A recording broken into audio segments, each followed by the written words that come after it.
Welcome back to another episode of Consciously Clueless, the podcast that teaches you how to live a healthier lifestyle that makes you and the planet happier. The world is changing quickly. Sometimes it feels like you can't keep up. I hear you. You want to make the world a better place, you care, but you don't know where to start. You know taking care of yourself is important, but how?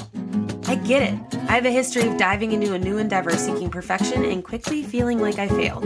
Whether it was going vegan or learning how to recycle more, I wish I had guidance to keep me on track and not overwhelmed. I can't lie, the world needs your help. But it doesn't need you to be perfect. This podcast is here to help. Here we go. The day this episode is first being released is November 1st, 2023, and that is World Vegan Day. So I thought that it would be appropriate to talk about being vegan for the animals on this day. It is admittedly a topic or a part of my being vegan that I talk about less. I talk more about my personal journey with health and plant-based diet and with the connection to the environment, which oftentimes I kind of loop in animals when talking about that. But I know that sometimes I'm nervous maybe to talk too much about the animal agriculture industry because it really turns people off. And I decided to do this episode anyway because it's not like that doesn't happen on this podcast. There are many episodes that focus specifically on the animal agriculture industry, the terror of it, the horror of it, what we can do about it. But for some reason, having my own episode about the same topic or posting about it on social media has always made me a bit nervous that people would be upset. But I'm in my era of not worrying about that as much because those aren't the people that are going to be following me or want to listen to this podcast. But if you're here still listening and you are new to learning about the animal agriculture industry, or maybe what that even means, it is the industry that we farm animals for food and for material, basically. So a lot of people, I think, want to pretend that this can't be that bad. Like, how bad could it actually be? The reality is really freaking bad. The pain and agony experienced by sentient beings, meaning beings just like us, is really brutal. I mean, so brutal that oftentimes people can't even watch footage. We would rather not know how that food got to our plate. We would rather think about a cow grazing in some beautiful big green field and then it just happened to die and there comes your steak, right? That is so far from the truth. And it is important to settle in and learn about these things so you can make an educated decision about how to live your life, whether that's your food or your lifestyle, with information that you should have. A lot of information in our world in late stage capitalism about big industries and about these big cultural insidious things and systems of abuse. We're not supposed to learn about them because if we learn about them, then we might want to change them. So I think this is one of those things because animal agriculture is really a money-making machine. And to uncover that and to maybe start to think about that differently would make those people less money. And they don't want that. So let's talk about what happens to these animals. For example, think about why female humans produce milk to feed their offspring when they're young, just like cats and deer and mice, dogs, any other animal. Cows and goats are no different, but for some reason we've normalized drinking the milk of another mammal beyond being babies. Cows do not just produce milk, so they are forcibly impregnated again and again while being held in a restraining device. Then once they give birth, their babies are taken from them. If they're male, they'll be sold for beef, and if they're female, they'll continue into the same fate as their mothers, continuing a very vicious cycle. I'm just going to touch on a few of the main farmed animals that we think of in our Western world. This goes for so many different animals in different industries around the world. but chickens are so brutally abused in the animal agriculture industry. It does not matter that it is farm to table or farm fresh or organic or free range. Most of those words are bullshit, and they just are there to make you feel better. And if you're getting upset by this, I am just passing on information that I think is important for you to have. So remember, if you're having a strong reaction, to just sit with it and to look into it yourself. This doesn't have to stop in this episode, but I know some of this is hard to hear. Chickens have a similarly traumatizing fate in our world. Hens are often confined in cages and not provided with a perch or even enough space to actually flap their wings.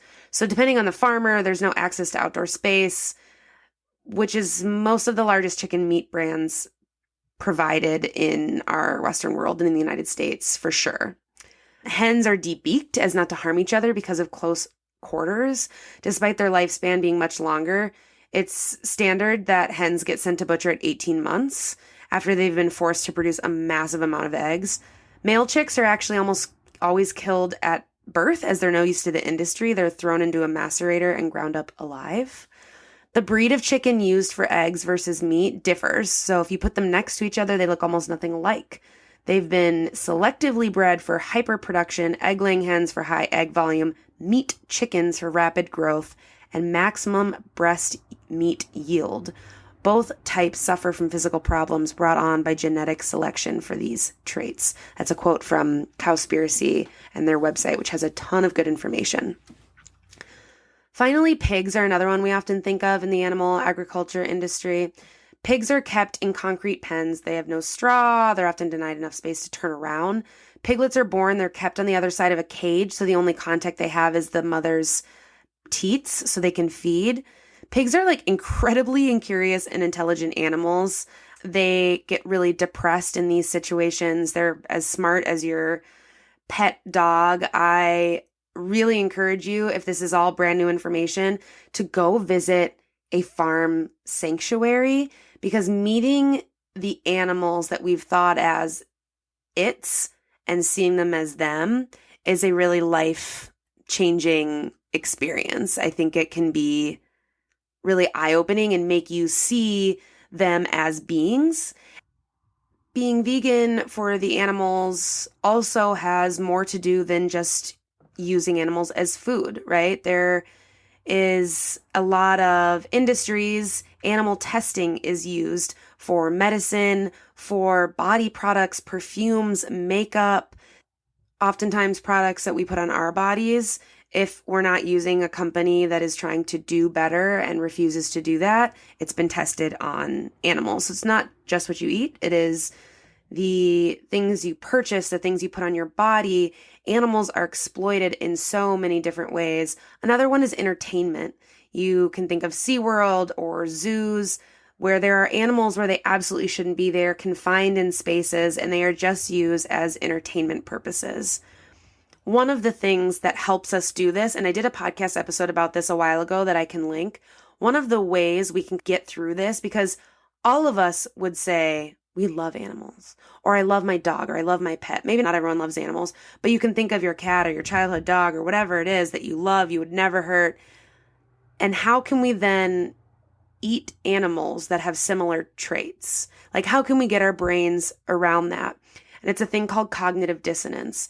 There is an ability sometimes for our brain, for better or worse, to put things in these categories, and it actually helps us to say, oh, that's different.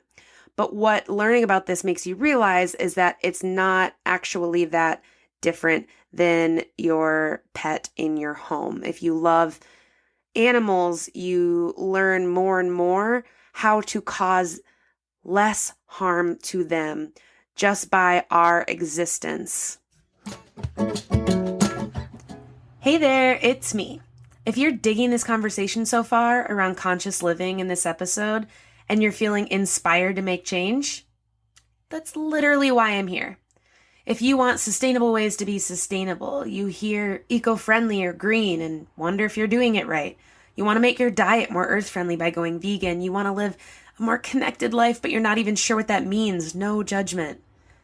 It is possible to feel excited about making changes, to make a difference in the world every single day with your choices, to go vegan and stay vegan without feeling like you're missing anything, or to learn how to make good choices for the planet without feeling stressed.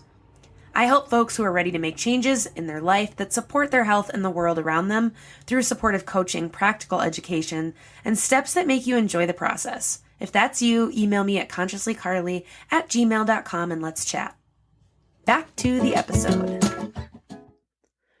Which gets into another piece of kind of a foundational understanding of veganism when you dive into this, and animals are a motivating factor. There's this ethical piece that you believe animals have the right to live free from harm and exploitation.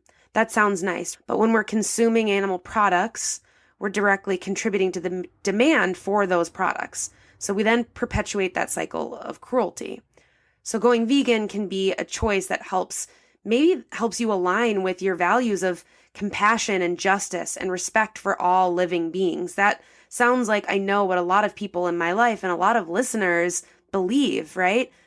Compassion, justice, respect for all living beings, and to continue to open that up to not just human beings, but everyone that inhabits this land. It can be a way to demonstrate that we believe animals do deserve to be treated with kindness and empathy, and they're not commodities. So we contribute to a world then that sees that everyone has value and everyone deserves this beautiful life. And I know that might sound a little woo-woo, but that is such a beautiful thing to believe. Like, I don't care if it sounds woo-woo.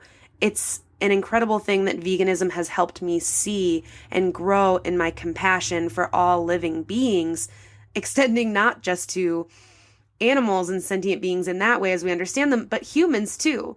Being vegan and understanding that all of us have this right to live has helped me be kinder to other people as well.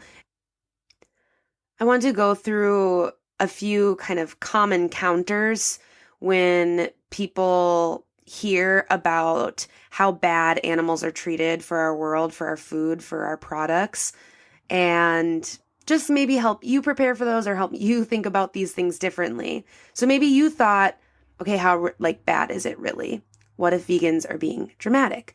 I love hearing from people who have previously worked in slaughterhouses. I mean, I don't love it, but I think it's a really important perspective to share their experience in trying to make a difference. A lot of people are coming out of these situations and turning into animal rights activists because of the experience of witnessing slaughter.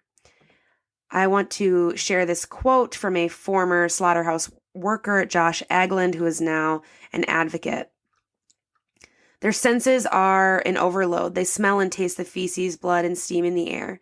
They hear so much foreign noise, the clunking of mechanical chains, control valves, shouting of the workers, industrial white noise. One-way gates prevent animals from backing away in fear. Many get caught as they sprint forward to remain close to a friend for comfort. That is heart-wrenching. And that is the reality of most of the animal products we are consuming in terms of food or products or whatever it is. I think there is this idea that we want to think that's not real for what we have. We have organic or free range or whatever. Those are not regulated terms, so that actually means nothing. And also, the world is not big enough for the amount of people we have to support everyone getting free range meat from a cow that had this much area to roam. It still had to die, one, so it's unnecessary, but it's also just not feasible for everyone to have that kind of more luxurious option. So that's why this factory farming exists. And the argument for humane meat has often been called a yuppie argument because it's usually a more privileged subset of our population that can afford to pay more for their already costly animal products. There is another argument that comes up sometimes, like, why focus on animals? There are so many human rights issues. But this is a human rights issue. Have you ever stopped to think about what working in a slaughterhouse must be like? It's traumatizing. It's been named again and again one of the most dangerous places to work. They are exposed to chlorine, ammonia, other chemicals that have been linked to respiratory issues. One study found that slaughterhouse workers, butchers, and other exposed to animal carcasses inhale oncogenic viruses or viruses that can lead to cancer cell formation. The mental trauma and anguish from working in slaughterhouses is just really overlooked. People come out with nightmares, and these issues are because of the demands from the animal agriculture issue. It is killing and harming humans. It is not something that gets done in this beautiful, epic way. It's really brutal and it's really bad. And another thing is that all of the crops that are grown to feed all of the animals to feed to us could just go to us. In our world, there are more than 1 billion people that go hungry every day. The animal agriculture industry produces enough food to feed 10 billion people. That's still more than our world population. The US alone could take all the grain currently fed to livestock and use it for human consumption, and the number of people who could be fed would be nearly 800 million. Worldwide, over half of grain is fed to livestock, and 82% of starving children live in countries where food is fed to animals, and the animals are eaten by Western countries. This is a human rights issue.